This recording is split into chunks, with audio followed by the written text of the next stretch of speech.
isn't only archived in museums or written in books. It lives in choices, in bodies, in what we keep and what we hide. Here, we speak with artists slowly, and we look at works carefully. In this room, we listen for the turning points that shaped an artist, and we look for the blind zones that shape a work. Inside out, we bring the unseen into view. So today we have Noah. To begin, let's have Noah introduce themselves.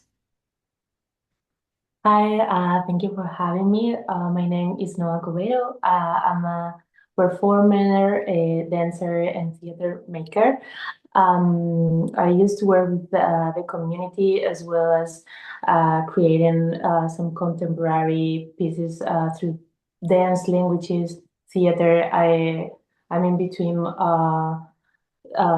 the performing arts and the visual arts and the sounds producing. And what I'm most interested in is in about the new languages development. Gotcha. That sounds really exciting. So let's see. If this is not a simply an interview, but a record that will remain longer, what do you hope people carry with them after today?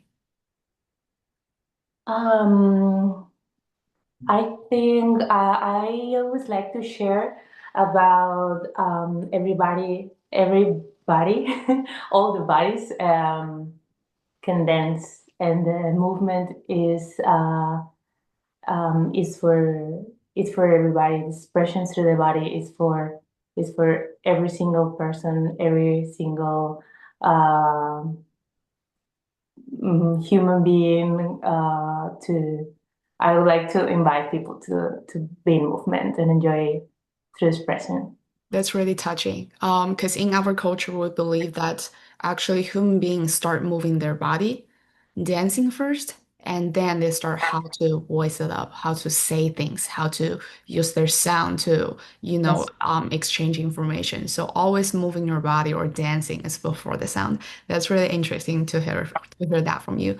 So let's actually start with the moment that shaped your way of seeing this world.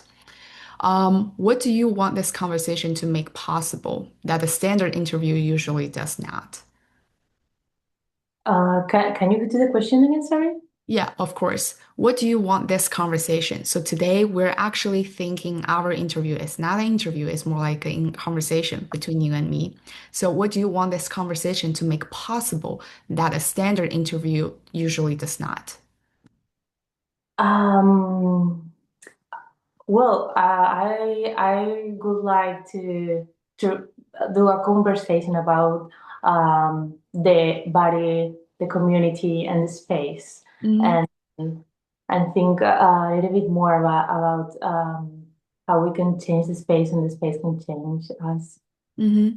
And before we talk about the work, like your works and the art's works, I want to find the person, which is you, who existed before the work, before you had a name for what you were doing. So looking back, was there a moment that quietly changed how you see the world? In that moment, what did you learn and what did you lose?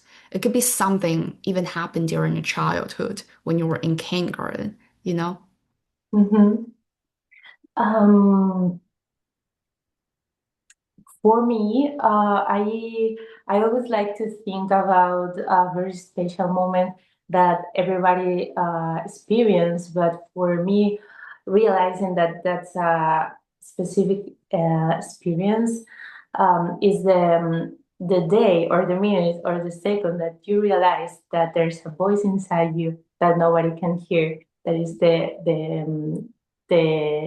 your thoughts in that moment for me it's very the root of everything about this space also living the inner space and the outer.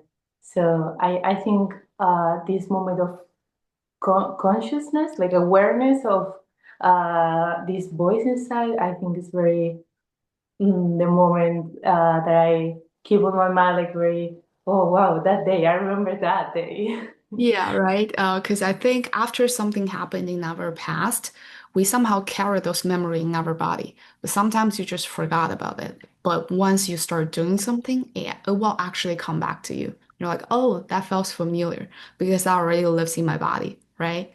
Yeah. Yeah, so if let's say if that specific period happened in your life, that specific period is a chapter in your personal history, what would you name it?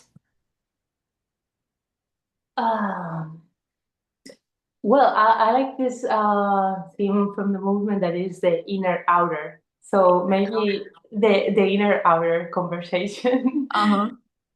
So you think there's a somehow there's another you it's being always, stand next to or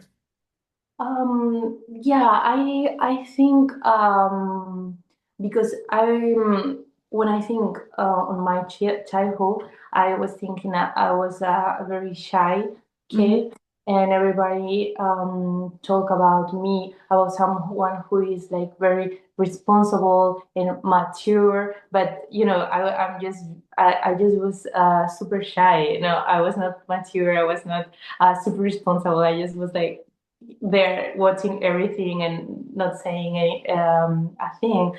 So I think, um, yeah, that way of how everybody see me and how I can change the way people see me through, but keeping that inner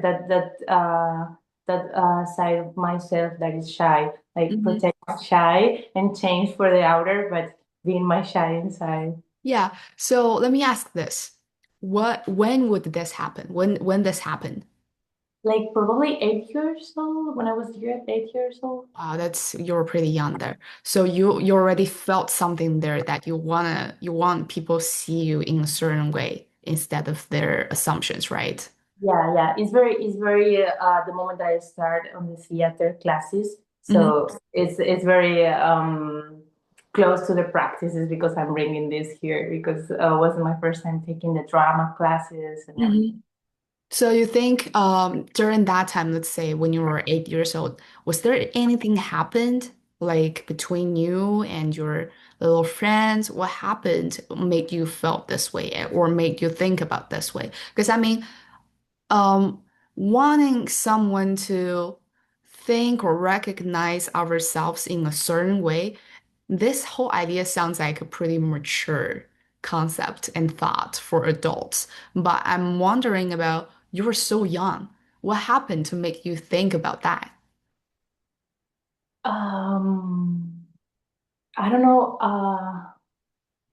I don't know at all what to answer it all because um,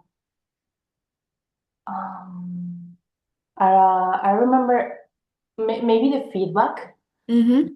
Maybe receiving a feedback, the idea of feedback, Mm-hmm. like in an essay in class and doing something that others like was like maybe this first feedback about expression that Mm-hmm. was like, oh, I can do this, and people like or enjoy or discover something about me that I even didn't know. It's a very honest and vulnerable moment with someone else in this Yeah. the audience or with the class or and I think it was very surprising for me. So maybe yeah, I'm thinking I'm really traveling right now to that moment to visualize it. So Yeah, so from that experience, what I'm getting here is that you have a really strong personal self-awareness about your surroundings. You can sense people's feeling really quick and you're really sensitive. So do you think that's some kind of talent that you've been carrying for your whole life or through some kind of experience and you start to realize or being aware about your surroundings? yeah, it's something that I um, I never took it as a quality for an artist. Mm-hmm. I don't know about your experience, but when you don't belong to the art context, everybody see the performers as someone were very expressive and big and spontaneous, and I was not that kind of artist or that kind of personality. So I never thought about this self-awareness as something that can help to my art. And maybe until 2 years ago that I discovered the somatic dances and somatic movement, that Yeah. I realized that that's what makes you different as an artist. What qualities in yours naturally, and in that is very important to be self-aware and observe yourself and have sensibility to feel the other's energy. So, mm, Yeah. Yeah, so let's talk more about that earlier memory, right? So what's the earliest memory you have of looking at something? Something that really looking at it, not just seeing it. It doesn't have to be art. It could be a face, a room, a stranger, a person, or even a quality of light from your mm, room. Your earliest memory that you can recall. um, I'm thinking now the smell of the kindergarten when I was like 2 years old or something like that. That smell. Yeah, that's really interesting. Actually, when I was asking you this question, I am trying to think about my earliest memory as well. When you say the smell of kindergarten, I feel that too. Because my kindergarten, they like to use all these, like cleaning things to clean the floor to make sure that Uh-huh, little kids are safe, not bacteria or uh-huh. germs. So that smell of all those cleaning stuff, wow, that was really strong. So I think it's still in my memory right now. So let's see. So was there something unsettling in that looking or in that memory or something you wanted but couldn't name? Can you say again? Can Yeah, you? of course. So you were saying about your earliest memory is from Yeah. the kindergarten smell. And I want to know why you recall that. Is that smell gave you some kind of other things in your memory or it triggered something, inspired something, or you just remembered it?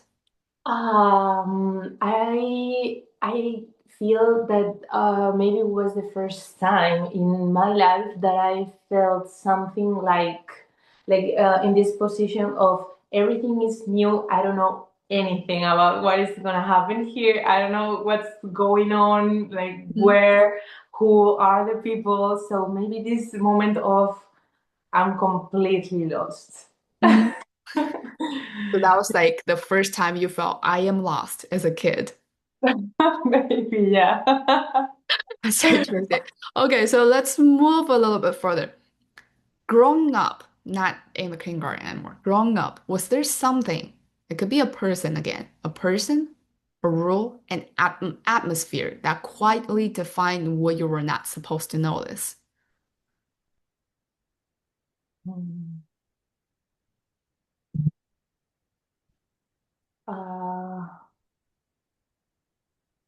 that are not supposed to know them? Yeah. For example, when I was young, I always seen people have different gestures, right? So when we were thinking, like when my one of my science teachers thinking, he likes to do this. He was like, Uh-huh. and when my classmates t thinking about something, for example, during a test or examination, we're holding our pen, right? And their hands will be like, so that's something I never noticed before. I'm like, that's just a natural thing. Everybody has their habits and gestures. But there was one time I started noticing everybody's gestures. I'm like, oh, so when this person is impatient, something Oh, like that. So it doesn't need to be a gesture or a habit, but something you weren't really felt, oh, this is something, but somehow you start noticing it. hmm. Well, right now, my mind is very on that moment of the on the kindergarten, and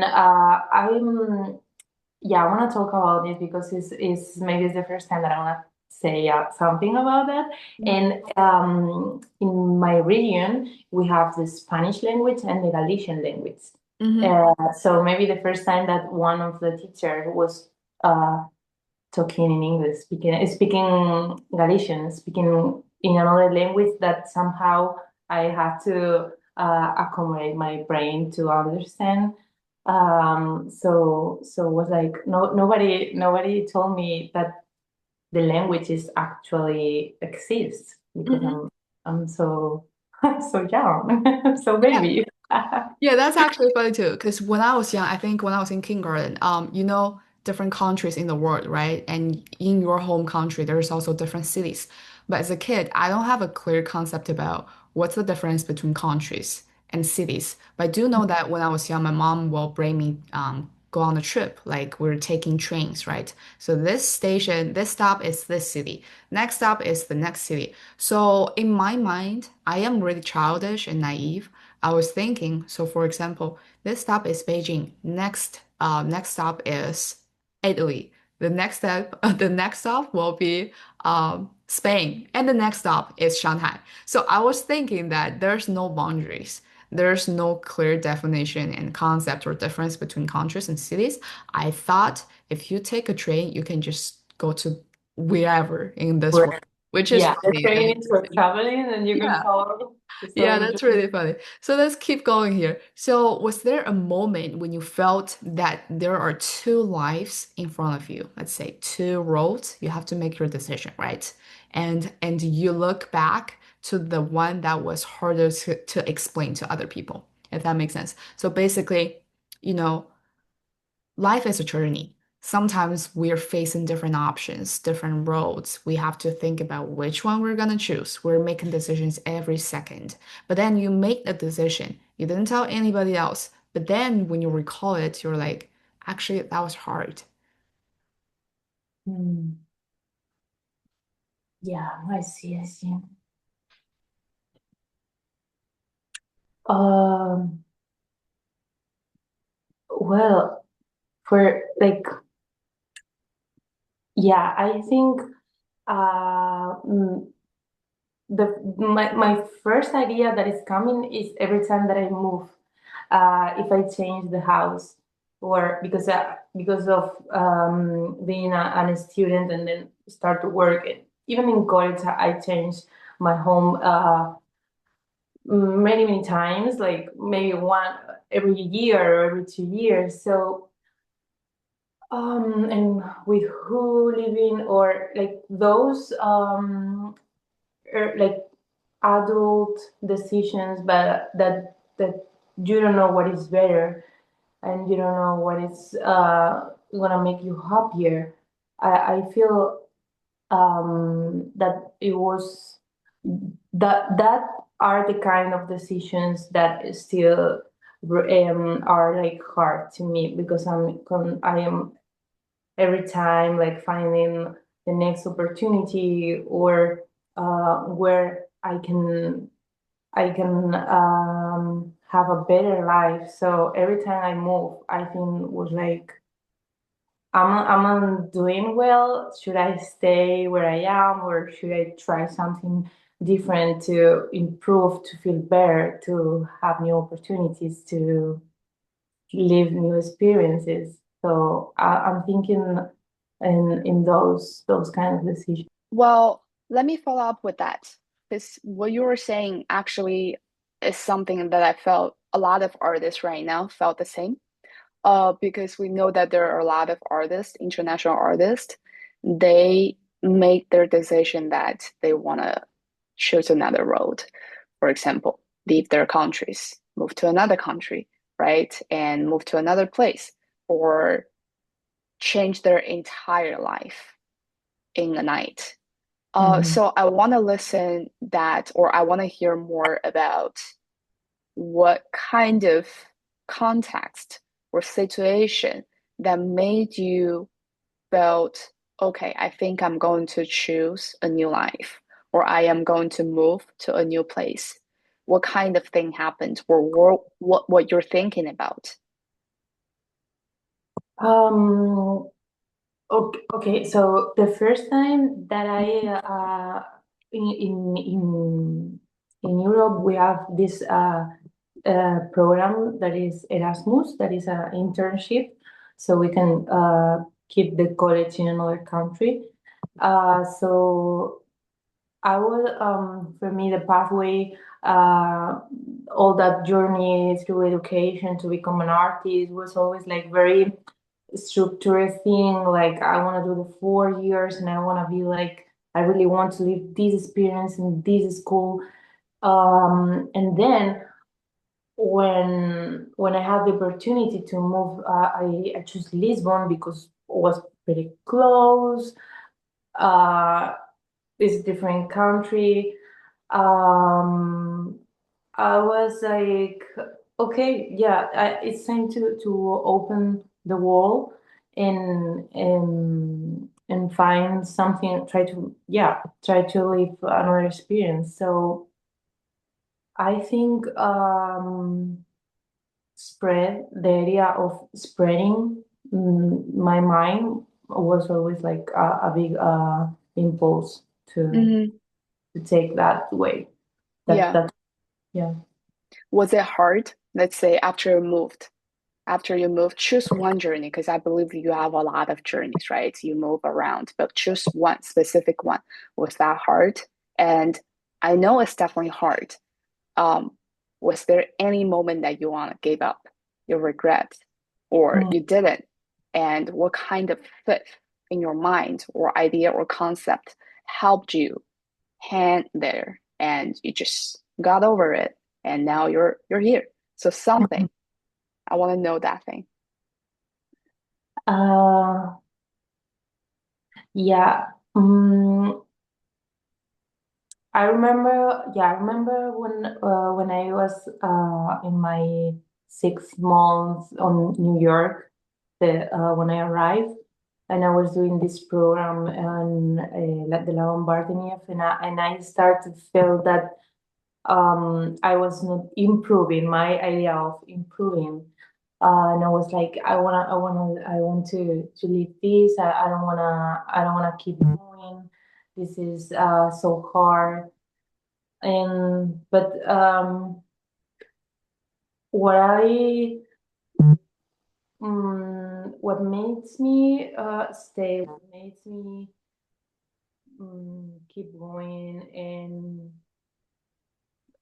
take a don't maybe don't listen it all was like this is so temporary. I need to finish this and um there's always something that can support that negative things. So um trying to find another support in something that is not dense or something that is dense but is um, a new learning that I never experienced. Like for example, I don't know, like okay, I'm gonna do dance hall because I never dance hall, so maybe finding another um, yeah, another learnings was it was what makes me stronger. Like okay, I wanna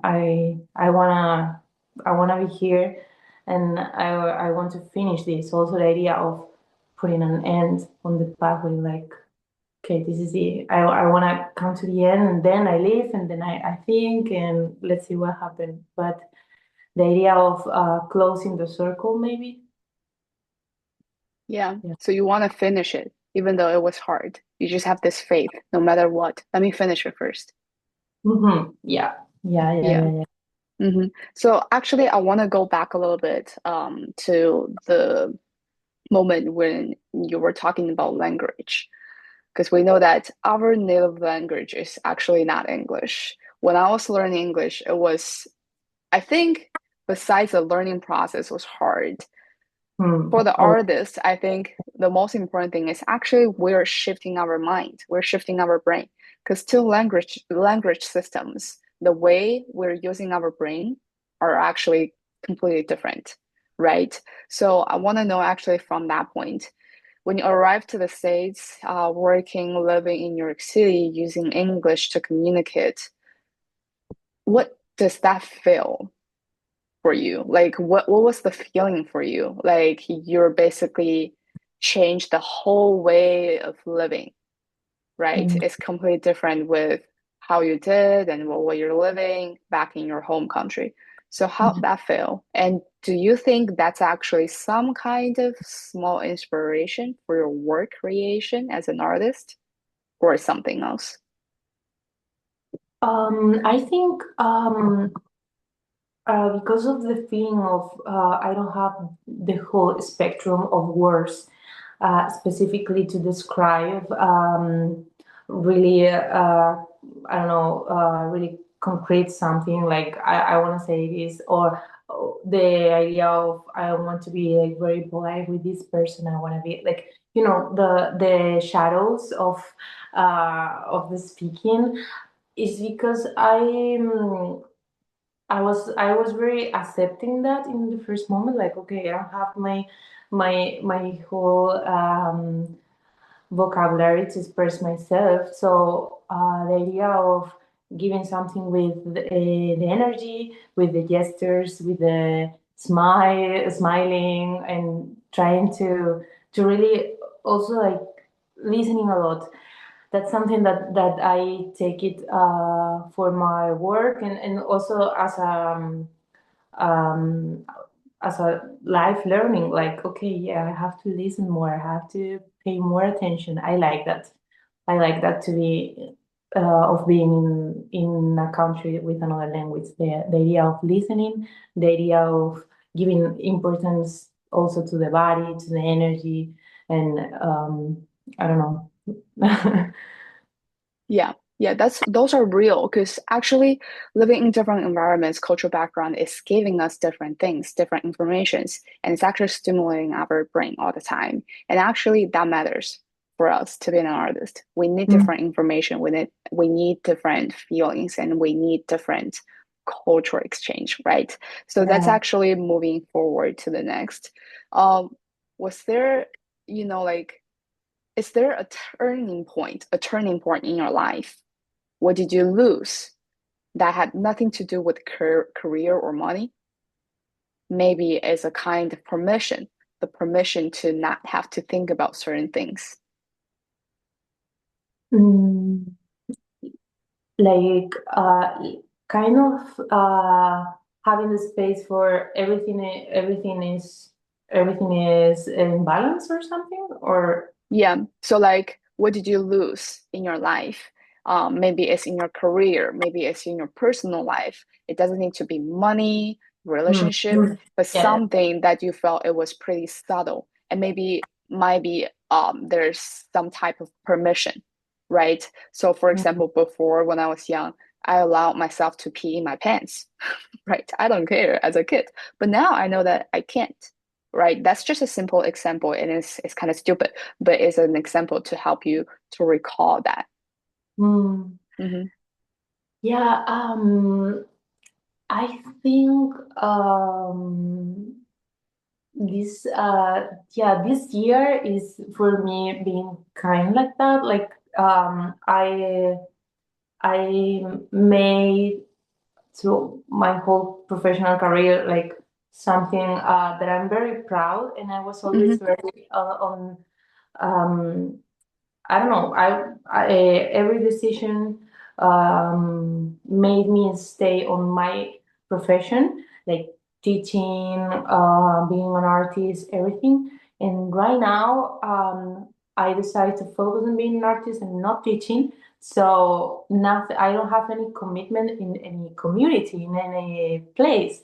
So I think that this idea of losing the community, that of course you can always come back and you can always build up again, but the idea of losing the community, that it happened to me in New York, it happened to me when I come back from New York. It allows me to see the world as some a really big place where I can, Hmm. wherever I want to start, wherever I would love to be, I can, because I don't have um, anything that fits me on one spot.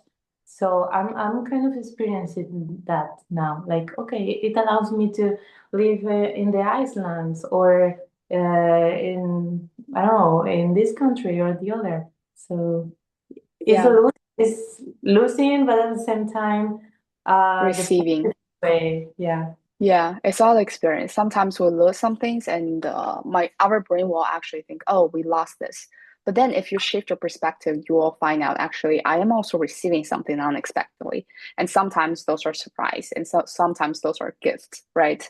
So let's see. We talked a lot about your history, your personal history, from your childhood even till recently. But right now, I want you to think about one specific event or thing happen in your life that made you felt the most unforgettable? Mm. It could just one. Think about that in your mind. Unforgettable. Yeah, unforgettable. Like you still can remember that. It could be anything. You probably experienced pain, joy, pleasure, regret, or any other emotions that you felt the most. You felt the strongest, and you still can remember it, and you will never forget about it. Just one thing. I'm trying to find something positive and beautiful, but right now, Of course, of course. but the first thing, I don't know, uh, You don't need to share to me if you don't feel comfortable. Just keep in your mind. But if you want to share, of course. yeah, I think it's something to remember, even if it's not a positive memory. Mm-hmm. For me, the first time that I felt a panic attack, like this how all my system changed by them itself, and how there was revolution inside Yeah. me. I think it's something that that first time, I think that is something that I will never forget, Mm-hmm. and because it's a very strong, it's very about the perception, and it's pretty common too. So I think it's also good to normalize those kind of things. And yeah, it happened, and it's uncomfortable and it's painful, but we have those. Yeah. So yeah, Yeah. attack So, the time. uh-huh. So if that history, that event, that thing still there, do you think that event or history is still in your work today as an artist when you're creating your work? It doesn't need to be a subject matter, but some, it could be a rhythm, a reflex, something you only catch in yourself sometimes. Yeah, yeah. Mm-hmm. And specifically on me as an audience, uh, Mm-hmm. as an espectador. Mm-hmm. What I really enjoy and like to find in another artist's work is when there's like some fears, like some strength that is coming from something that is very, very deep. So I always, for me, it's a kind of a boundary on expression that is Mm-hmm. like the most tense, let's say, like the most um I don't know, like most maybe animal, if I can say that. I don't know, Mm-hmm. like very savage. Yeah. So I think it's what I like to see in a very small moment, or as a theme, or Mm-hmm. as an impulse. But and I like to have that moment. I would say that is the risk point of the piece, the risk Mm-hmm. point of your art. So yeah, I always like to have those in my works. Yeah. Yeah. So you're tend to set up a risk point in your work because you actually experienced that before in your life. That's Hmm. actually inspiring because I think a lot of artists carry that as well. Sometimes we just don't know. We just did it because we felt that's a part of our creation process. But if we take some time to think about why we're doing this all the time, we think we're doing this because we take it granted. We think we just used to do it.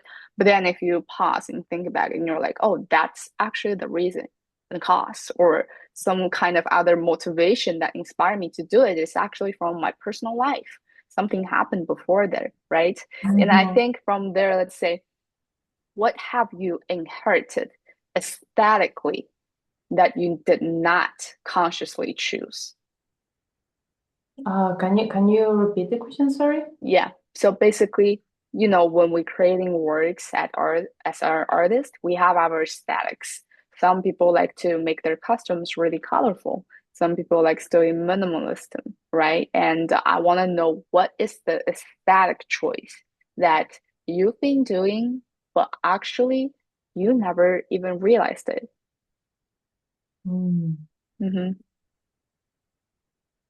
Mm. I like I think that is try to talk like as a theme, Mm-hmm. always look at what is on the edge, what Mm-hmm. is on what it's like on the what is society not looking at, because I'm really thinking about how with the community what I like to share, Mm-hmm. and, and what I like to on my work, what I like to bring.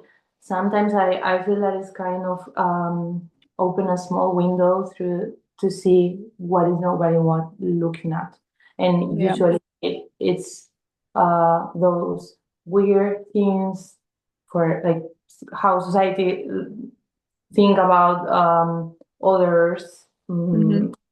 Living in a weird way, or yeah, what is on the edges, what nobody cares at all. I think it moves me a lot, and I think that that theme is something that interested me. Yeah. So, if let's say if there are someone from that time, not a mentor, not an important figure, just someone you met once and never again, who said one thing or did one thing you've never put down, That I never you quit. never put down. You will always think of it. You will never forget about it because it's just so impressive in your memory system. um yeah, can I say something about movement and art, or it has to Yeah, be? of course. Yeah. Of course. I like yeah, when an artist that I like say well, teach us that the movement vocabulary Mm-hmm. have the the traduction, have the meaning on every single aspect of human being. Mm-hmm. Like you can think about politics through the view of inner outer, through the view of I don't know, tension through the time. So all yeah, I think I always I don't know, it impacted me a lot, that the relationship. Yeah, yeah, definitely. So let's actually move on to the work itself, your work, your art, right? So I want to know the first and the most important question is um, why you make art? um I'm gonna take 1 second to think Mm-hmm. about Of course, take your time. it.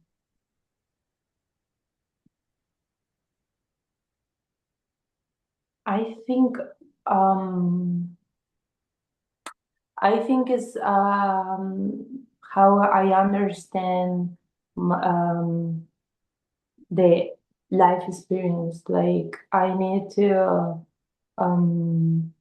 I always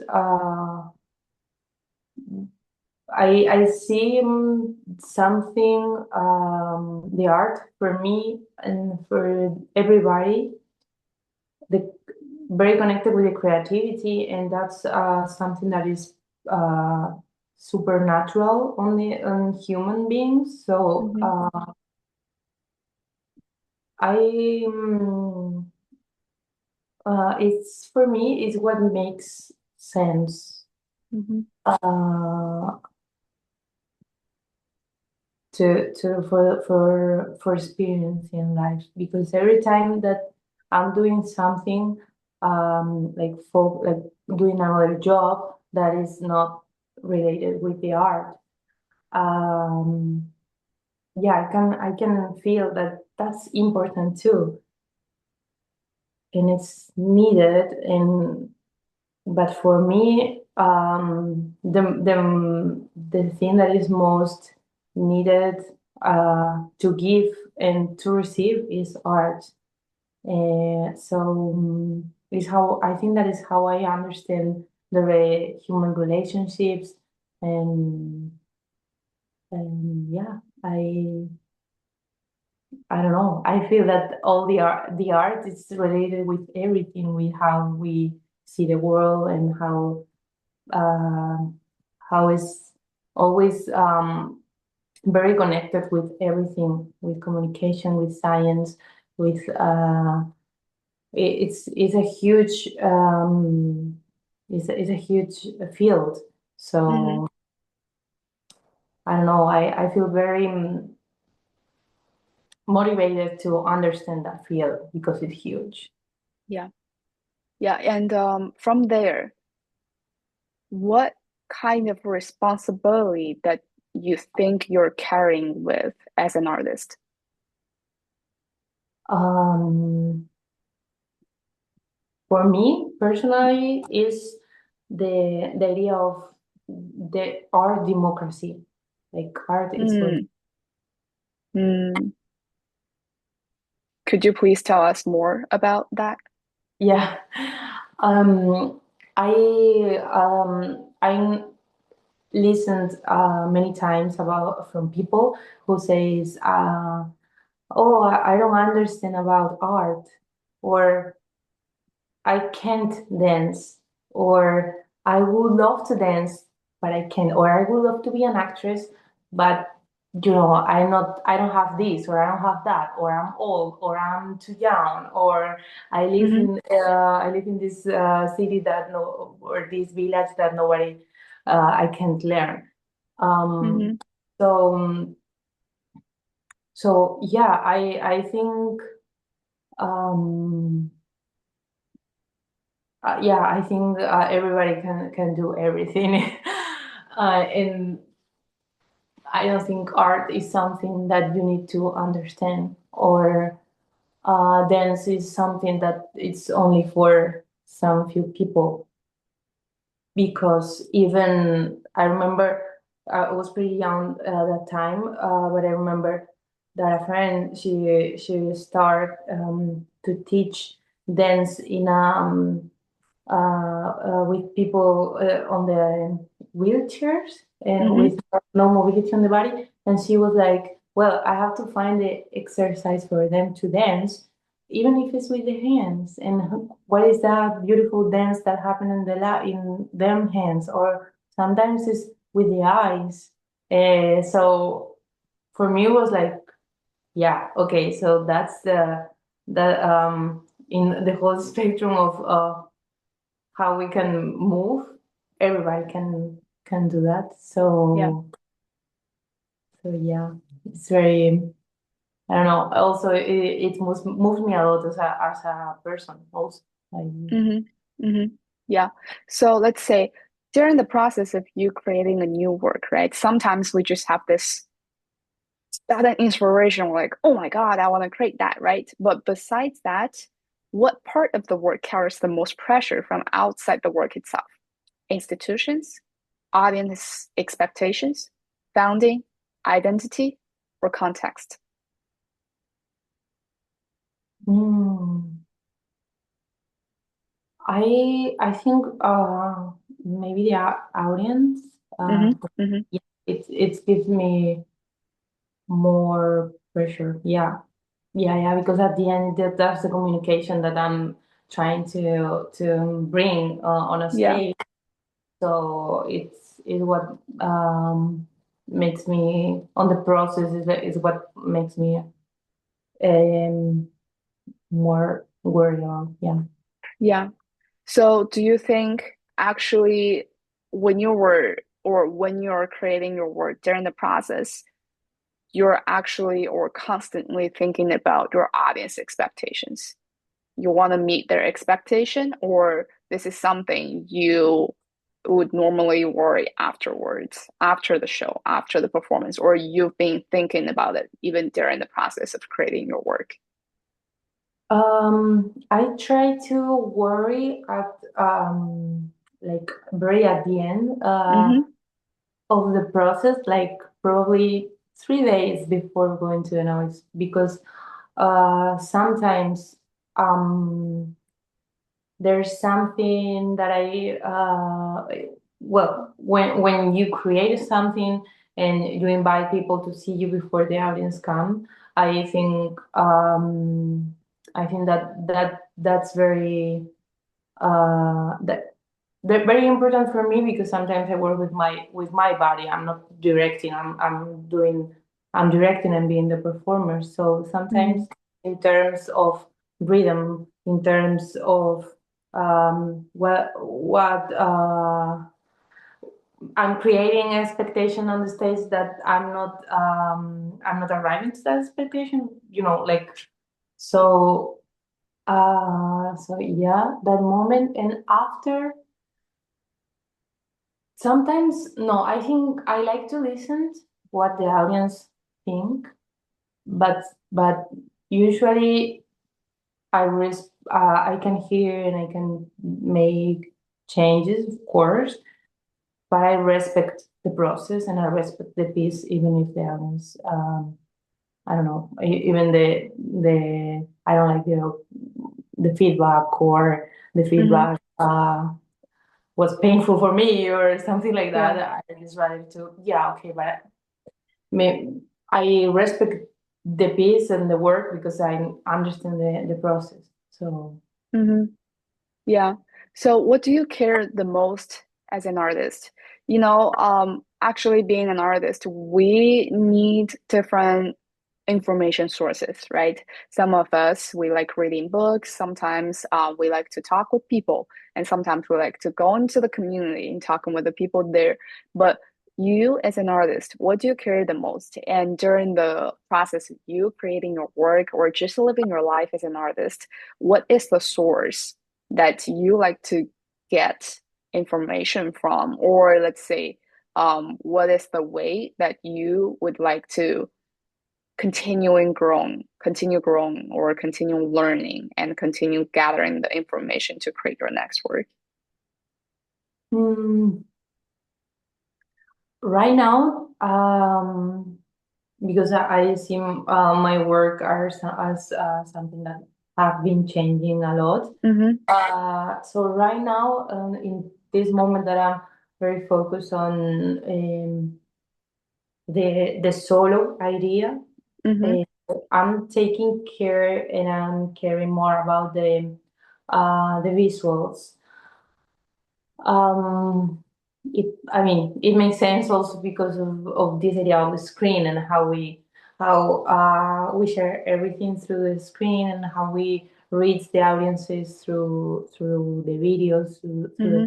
the photograph. I'm taking more care right now about the visuals, also because I start to work very in the beginning of the creative process with the visual artists, with all this plastic idea, um, with the color, with the textures.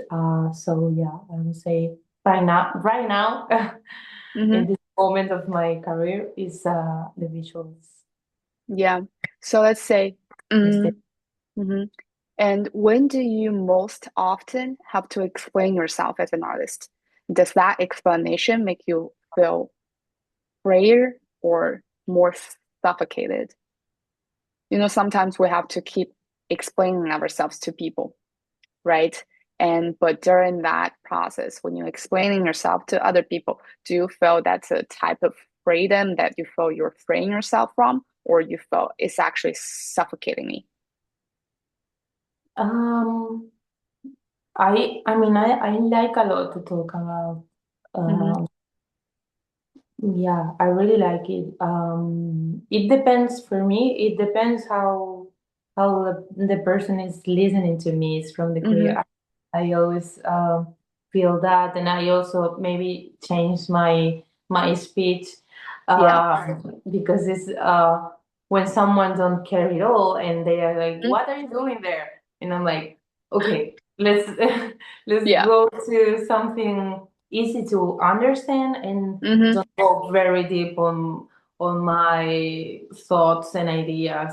Mm-hmm. Um, so I really try to be even in a more superficial Mm-hmm. or easier way. I always try to be honest and show something, something kind of bringing something new. Like, Yeah. yeah, I'm being kind of queer in this society when I'm doing art, when I'm being an artist. Like right now is a very a specific moment in history that art is just the aesthetic and just the marketing and what looks nice. So Mm-hmm. I like to bring some, even in the more superficial, something that is like different, like this point of, yeah, this is a whole universe that you need to change a little bit your status, your stable view, Mm-hmm. your stable perspective. So I don't know. I like to talk, so Yeah. Yeah, yeah, I'm glad to hear that because I think one of the most important thing for artists is always exchanging information with others. But I also agree with what you were saying about it depends on the context and the person who I'm talking with, right? Because from my personal experience is that if I'm talking something or having this conversation within the artist community, I felt really comfortable with we can talk about a lot of things. Why you make this? Why you make that? I don't really like this. Why you make that, right? But at the same time, if you're talking or if you're having this conversation outside of the art community, for example, institutions or some other industry, people will have these assumptions or judgment or bias or labels on you even before you start talking.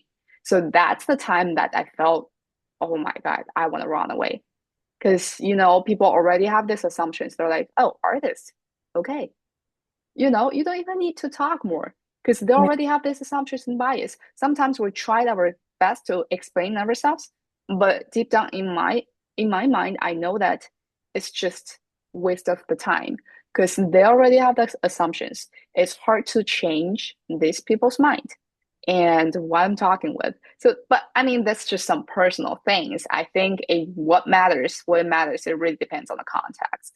So I, Mm. I, I agree with you. It depends on the context. I like talk. I like talk with my community. I like talk with artists. I like talk with people who understand what I'm doing instead of already know or already have this assumption. Artist. That's Mm. something I think is out there, and a lot of artists felt the same way. But sometimes we do have this practical or realistic problem or issues that we need to talk with some institutions or people who have more power that to like get chance or get opportunities, get foundings, get any resources to support our work. And that's where the time that we gotta explain ourselves to try our best. And I think that's some point that we can talk even more about it. But right now I wanna ask you this. So we've covered a lot of ground today, right? We talk about your personal history, why you want to make art, who are you, and why you're making art as an artist, your responsibility to being an artist, and even some other things, hard time in your life that Mm. made you even feel something else that you want to make art as an artist. It's all about art and also deep down as a human being. But right now, before we close, I want to ask, are you okay? How do you feel right now? Right now. I'm always super grateful to talk about art and life and with my community. I Hmm. feel so grateful. Thank you so much for your questions and for giving me this opportunity to talk about. And I feel very listened. I Hmm. feel I don't know.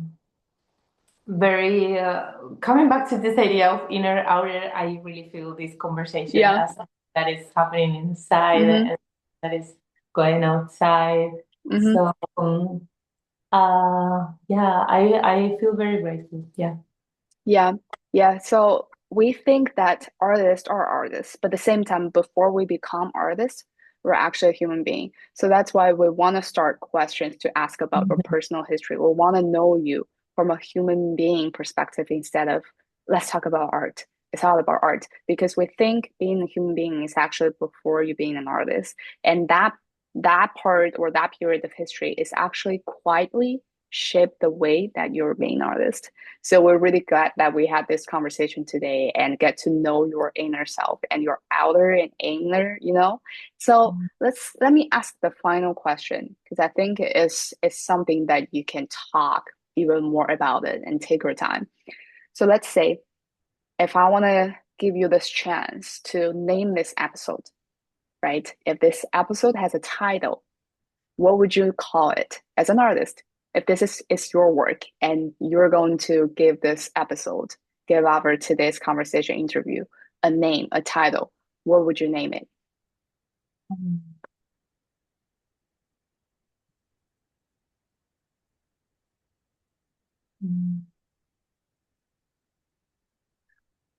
Okay, I would say from the roots what to what you see.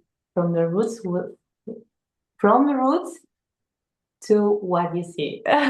From the roots to what you see. Okay, that's a sentence. Wow. Actually, if you think deeper, I think there's a lot of metaphors behind that too. From the roots to what you see. Yeah. So from that, let me ask this. So what would you see yourself in the next 5 years? um, I see myself very connected with the community, um, different ages, different um, people from different backgrounds, surrounded of people is what I see. People who get connected through the interest of art, movement, um, theater, dance. Yeah, I see myself belonging to something to something like that. Um, yeah, I see myself very on peace and sharing. Mm-hmm. Mm-hmm. to, yeah, through the art, through the conversations, dreaming a better world, Yeah. have a better context. Mm-hmm. Yeah. Mhm. So another thing from there, after 100 years, if there's only one sentence from you, from your idea, from your work, from your personality, from your philosophy that you want people to remember, what would it be? Just one sentence. After 100 years, people will remember and they're like, oh, Noah said that. It is actually inspirational for me. What would it Oh, be? That one sentence. interesting. Um, I don't know if this is the correct word in English, but your Mhm. body is the temple. Your body is your temple. Temple? Mhm. Sense like Temple, temple. yeah, Your body is your temple. not your temple, your temple. Temple like like the church. The church. Temple. Oh, gotcha. Yeah, I know what we're talking about. Your body is your temple. Uh-huh. Yeah. I like that. I Mm. like that because when I was growing up, I'm actually really close to temples, different temples all around the places. And so when you were saying temples, I have this image in my mind, like immediately. I know what you're talking about, and there's just so informative behind this sentence. It's not just on the surface temples, but yeah, temples. Your body is your temple. I appreciate Mhm. that personally, really deeply. Yeah. Thank thank you Yeah, very so much. I think we've covered a lot today, and we got your title of this episode, and also a lot of things, and we appreciate that we had it this time today. So, any last word to tell our audience? Um, yeah, let's connect. Let's connect. Let's Yes, great. So, connect. so thank you for Noah coming to our Inside Out series today, and we'll see you next time.